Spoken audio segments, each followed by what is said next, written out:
Good evening दोस्तों। आज है 3 फरवरी और आज का हम लोग करंट अफेयर्स देखते हैं।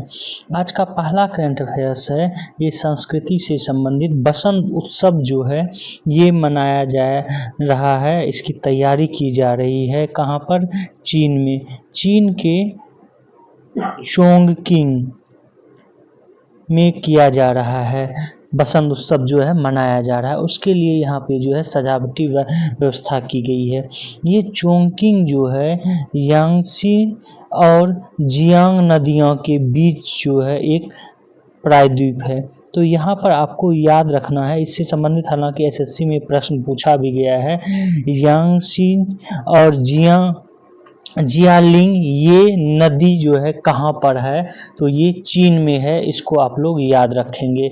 अगला आज का करंट अफेयर्स देखते हैं। आज का अगला करंट अफेयर्स है समान नागरिक संहिता से संबंधित। समान नागरिक संहिता जो है ये उत्तराखंड में अब लागू होने वाला है, यूसीसी। यहाँ पर एक तथ्य बता दें आपको कि यूसीसी जो है सबसे पहले कहाँ पर लागू हुआ है? तो गोवा में।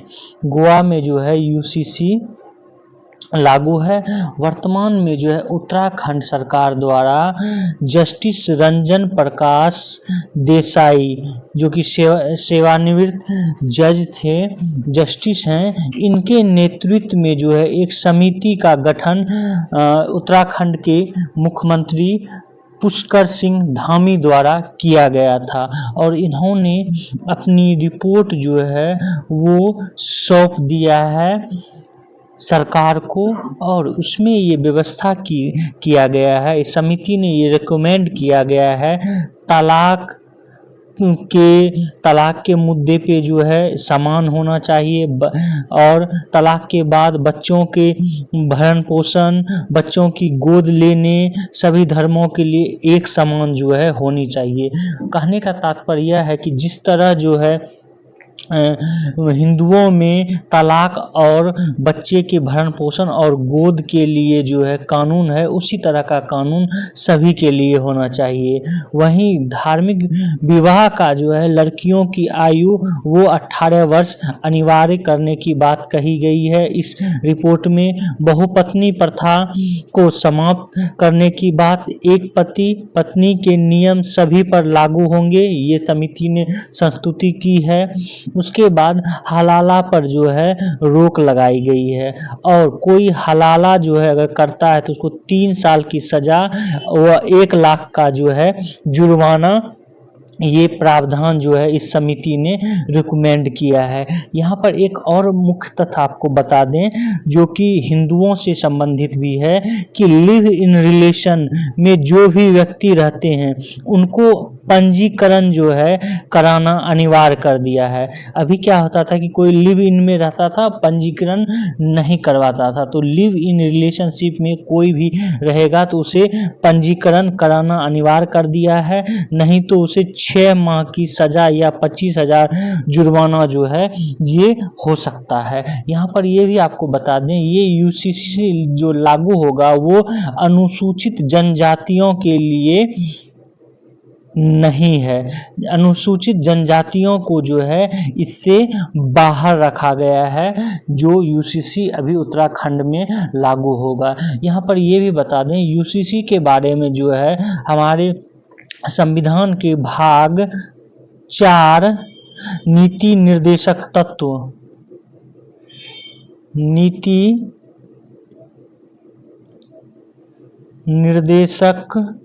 तत्व के अनुच्छेद जो है 44 आर्टिकल 44 में जो है इसका वर्णन किया गया है यूसीसी के बारे में।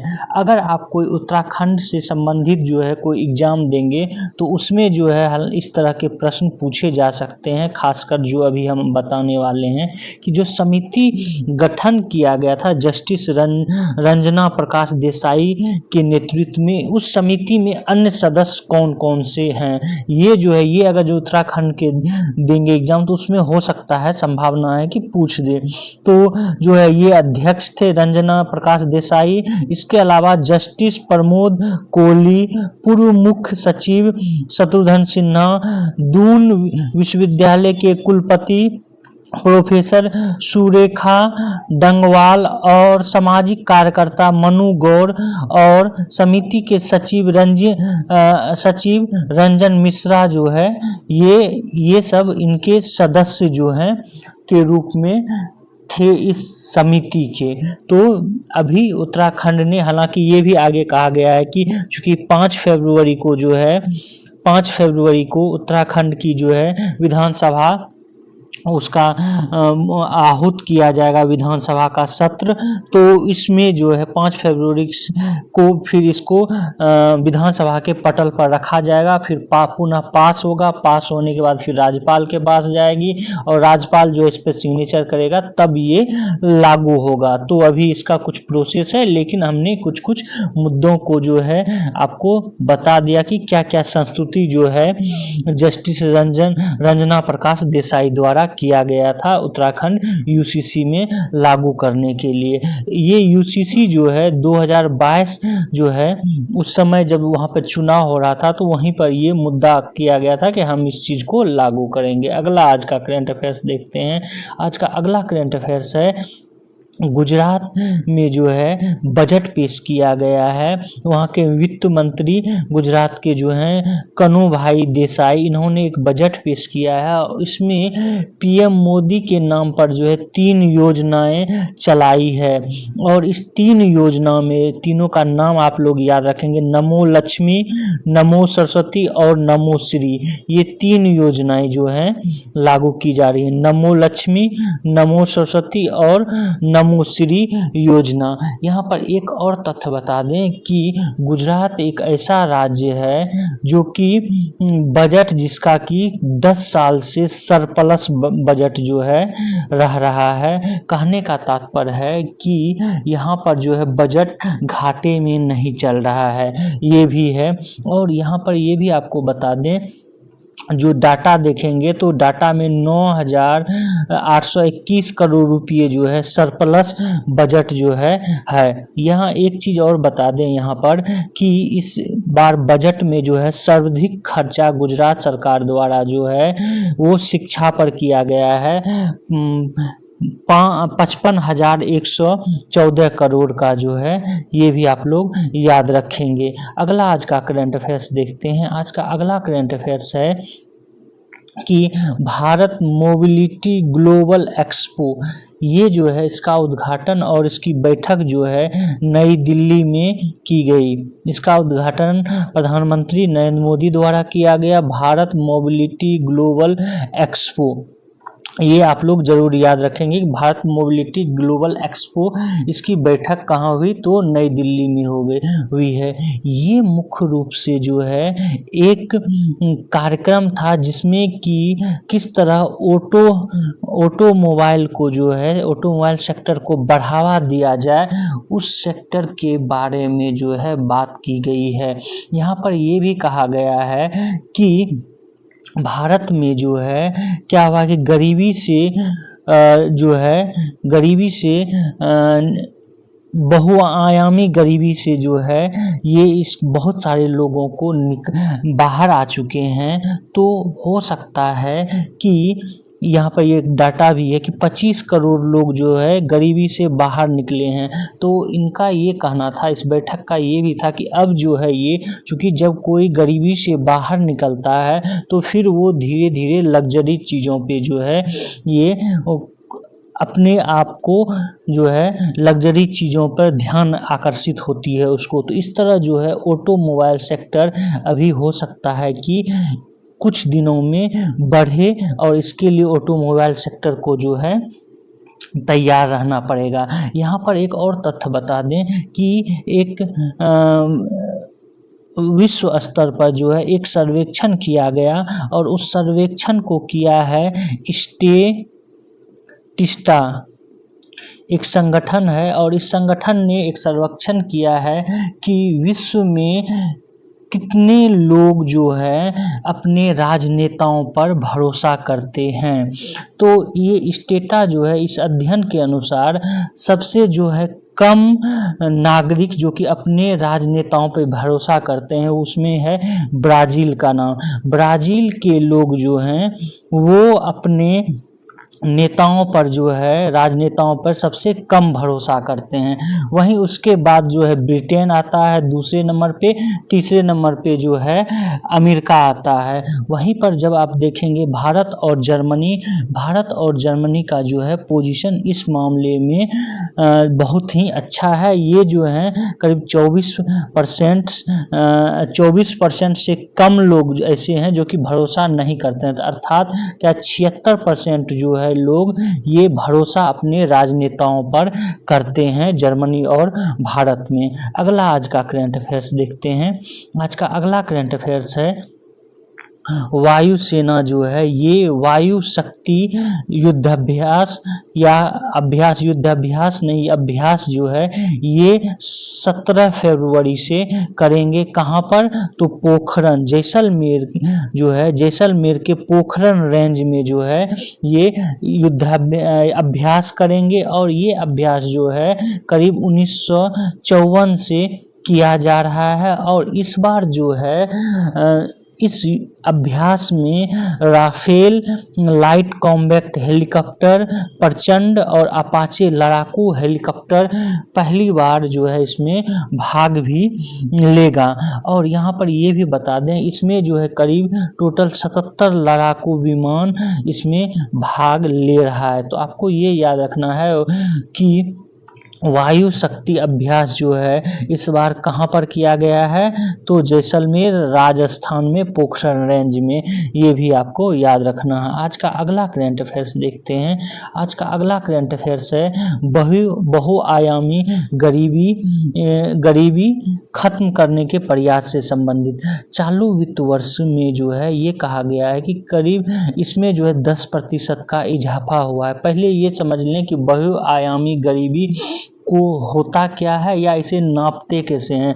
तो बहुआयामी गरीबी को जो है वहाँ के किसी भी देश की जनता के पोषण स्तर, बच्चों की मृत्यु दर, इसका तात्पर्य हो गया कि 5 साल से कम जन्म लेने के बाद 5 साल से कम स्तर के बच्चों, माताओं की स्वास्थ्य, स्कूल में बिताए जाने वाले साल। अब मान लीजिए कोई जो है यूकेजी या 1 में एडमिशन लिया और वो 8वां में छोड़ दिया, तो ये जो है फिर ये स्तर कम हो जाता है। वही जो है अपना 10th पूरा किया और उच्च शिक्षा की ओर भी गए या ग्रेजुएशन किया, तो ये जो है क्या हो गया कि स्कूल में जो उसका समय, स्कूल की बात हो रही थी 10th तक या 10+2 तक की बात हो रही है, तो इसमें वो कितना साल तक जो है बिताया। उसके बाद है स्कूल में बच्चों की हाजिरी, खाना पकाने के ईंधन में उस देश में खाना जो है किस ईंधन पर पकाया जा रहा है। उसके बाद स्वच्छता, बिजली, पेयजल, आवास, संपदा, बैंक खाते की सुविधा, इन सब आधारों पे जो है बहुआयामी गरीबी को नापा जाता है। यहाँ पर हम एक तथ्य आपको ये भी बता दें कि इन सब की उपलब्धता ये जो है ये भी नहीं सूचित करता है कि वो गरीबी से निकल गया है। हो सकता है कि इन सब की उपलब्धता सरकार द्वारा तो मुहैया कराया जा रहा है, लेकिन व्यक्तिगत रूप से जो है आदमी अभी कमा नहीं रहा हो या अर्न नहीं कर रहा हो। जैसे आप देखेंगे पोषण के लिए जो स्कूल में मील जो है दिया जाता है, वहीं स्वास्थ्य के लिए जो है सरकार मुहैया करा रही है। अगर खुद से कोई स्वास्थ्य के लिए नहीं जा पा रहा है या बहुत सारे देखते होंगे कि वो एम्बुलेंस की सुविधा नहीं होती है, तो इस तरह जो है हम देखते हैं कि ये जो है एकदम 100% नहीं कहा जा सकता है कि कोई बहुआयामी गरीबी में निकल गया है। ठीक है, जिसका कि अभी देखेंगे कि करीब इस डाटा को भी याद रख लेंगे, 24.82 करोड़ लोग जो है ये बहुआयामी गरीबी से बाहर निकल गया है। ये इस दायरे से बाहर निकल गया, कितना? 24.82% भारत में। तो ये भी डाटा याद रखेंगे। और साथ ही साथ ये भी बता दें कि इस बार ये अनुमान है कि 15 करोड़ और लोगों को जो है अभी बहुआयामी गरीबी से निकालना जरूरी है, अभी भी ये गरीबी में हैं। ये भी यहाँ पे 1-2 तथ्य और आपको बता दें कि इस बार जो है बजट में कुछ इस तरह के गरीबी को को समाप्त करने के लिए कुछ आवंटन किए गए हैं, जैसे 80,671 जो है करोड़ रुपये का आवंटन किया गया है पीएम आवास योजना के तहत। वहीं पीएम पोषण शक्ति निर्माण के लिए जो है 12,467 करोड़ रुपये का आवंटन किया गया है। वहीं समग्र शिक्षा में मदद करने के लिए 37,500 करोड़ रुपये का जो है आवंटन किया गया है। ये भी आप लोग डाटा याद रखेंगे। इस डाटा को इसलिए भी याद रखना जरूरी है क्योंकि जब बीपीएससी देंगे या बिहार से संबंधित तो वो प्रॉपर डाटा भी जो है पूछ लेता है।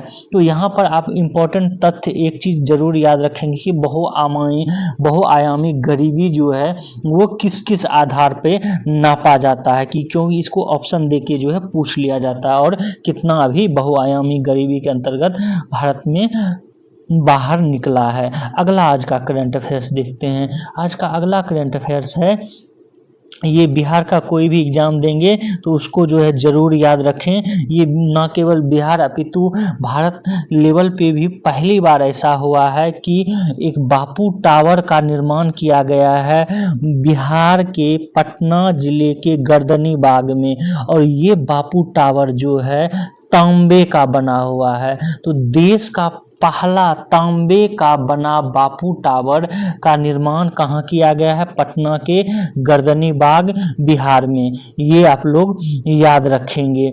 और ये जो है इस पर तांबे की परत चढ़ाई गई है और ये टावर का निर्माण जो है आर्किटेक्ट जो है रवि कपूर हैं, ये भी आप लोग याद रखेंगे। और ये टावर जो है, इस टावर से हमने बापू को जो श्रद्धांजलि दी है वो है ही, क्योंकि इसका जो है इस टावर का निर्माण 2018 में प्रारंभ करने की घोषणा हुई थी या कहें शिलान्यास हुआ था, क्योंकि 2018 में जो है बापू का 150वां जन्म जयंती थी। इसी उपलक्ष्य में जो है इसको स्थापित किया गया था। यहाँ पर ये भी आपको बता दें, इसका डिजाइन इस तरह से किया गया है कि पर्यटन को जो है बढ़ावा मिल सके, क्योंकि इसके बगल में कुछ भवन भी बनाए गए हैं और भवन को इस तरह से डिजाइन किया गया है कि लोग भवन के माध्यम से भी इस टावर पर आ सकते हैं, यहाँ जो है देख सकते हैं। तो ये पर्यटन को जो है